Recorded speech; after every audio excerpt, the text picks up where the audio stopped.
Clip number 1654۔ اس clip میں آپ سورہ صف کی آیت نمبر 9 سے 12 تک کی تلاوت، ترجمہ اور تفسیر قرآن صراط الجنان سماعت فرمائیں گے۔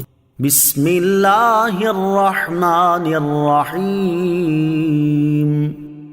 ترجمہ، اللہ کے نام سے شروع جو نہایت مہربان رحمت والا ہے۔ هو الذی ارسل رسولہ بالہدى ودین الحق لیظہرہ علی الدین کلہ ولو کرہ المشرکون۔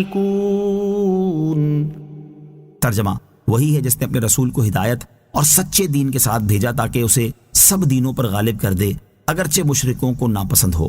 هو الذی ارسل رسولہ بالہدى ودین الحق، وہی ہے جس نے اپنے رسول کو ہدایت اور سچے دین کے ساتھ بھیجا، یعنی وہی اللہ ہے جس نے اپنے رسول محمد مصطفیٰ صلی اللہ تعالی علیہ وسلم کو صراط مستقیم کی طرف ہدایت کے ذرائع قرآن اور معجزات اور اس سچے دین کے ساتھ بھیجا جو اللہ تعالیٰ نے اپنے رسول اور ان کی امت کے لیے منتخب فرمایا ہے تاکہ اسے سب دینوں پر غالب کر دے اگرچہ مشرکوں کو یہ غلبہ ناپسند ہو۔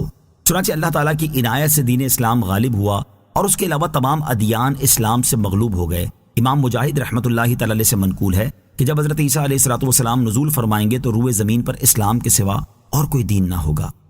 یا ایہا الذین آمنوا هل ادلکم علی تجارت تنجیکم من عذاب علیم تؤمنون باللہ ورسولہ وتجاہدون فی سبیل اللہ باموالکم وانفسکم ذالکم خیر لکم ان کنتم تعلمون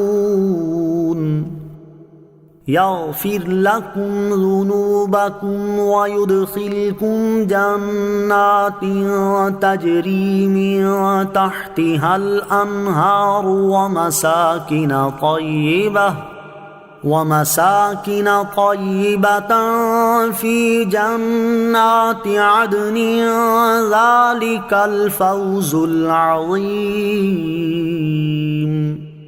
ترجمہ، اے ایمان والو، کیا میں ایسی تجارت پر تمہاری رہنمائی کروں جو تمہیں دردناک عذاب سے بچا لے؟ تم اللہ اور اس کے رسول پر ایمان رکھو اور اللہ کی راہ میں اپنے مالوں اور اپنی جانوں کے ساتھ جہاد کرو، یہ تمہارے لیے بہتر ہے اگر تم جانو۔ وہ تمہارے گناہ بخش دے گا اور تمہیں ان باغوں میں داخل فرمائے گا جن کے نیچے نہریں رواں ہیں، اور پاکیزہ رہائش گاہوں میں جو ہمیشہ رہنے کے باغوں میں ہے، یہی بہت بڑی کامیابی ہے۔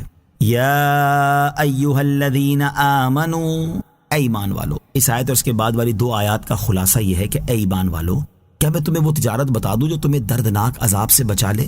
سنو، وہ تجارت یہ ہے کہ تم اللہ تعالیٰ اور اس کے رسول صلی اللہ تعالیٰ علیہ وسلم پر ایمان رکھنے میں ثابت قدم رہو اور اللہ تعالیٰ کی راہ میں اپنے مالوں اور اپنی جانوں کے ساتھ جہاد کرو۔